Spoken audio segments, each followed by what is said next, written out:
I recently met with a Microsoft level 68.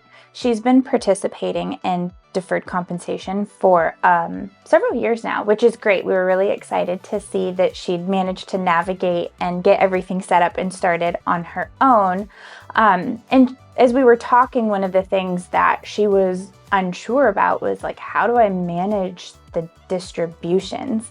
There's the tricky part of managing cash flow on the front end, structuring the investment piece kind of in the middle, but then that third decision on when the heck do I get this money back can be complicated and overwhelming. She'd made the election to have all of her payouts pay at termination, which made great sense, right? I'm going to start these once I'm done working. One of the tricky things though, when we make that election is we can't technically switch that to a different payout choice. So we're really limited in terms of how we structure those distributions over time.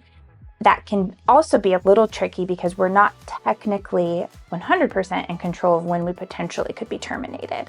So it's incredibly important that when we're making those deferred comp elections, that we're building out a cash flow forecast and thinking through what retirement could potentially look like. We're probably not going to get it 100% correct, but building out those longer term cash flows and looking at the distributions as they start to come in throughout retirement helps us build a directional estimate for what income will look like in retirement. And it helps us forecast and think through how to properly, or to the best of our ability, structure those payouts so that they're hitting in years where your taxable income is lower.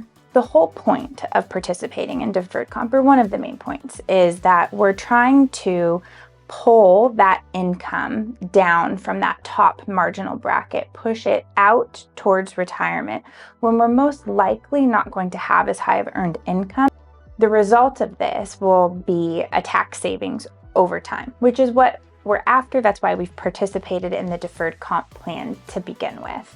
Whether you've been participating in deferred compensation for a few years now, or if you're thinking about starting this year, I would encourage you to sit down and really think through how much you're going to defer, investment allocation, and of course the payout strategy, which can be complex, and if we're not incredibly thoughtful on the front end, can be really hard to adjust and change down the road. If you'd like any help talking through or thinking through different strategies, I encourage you to find time on my calendar.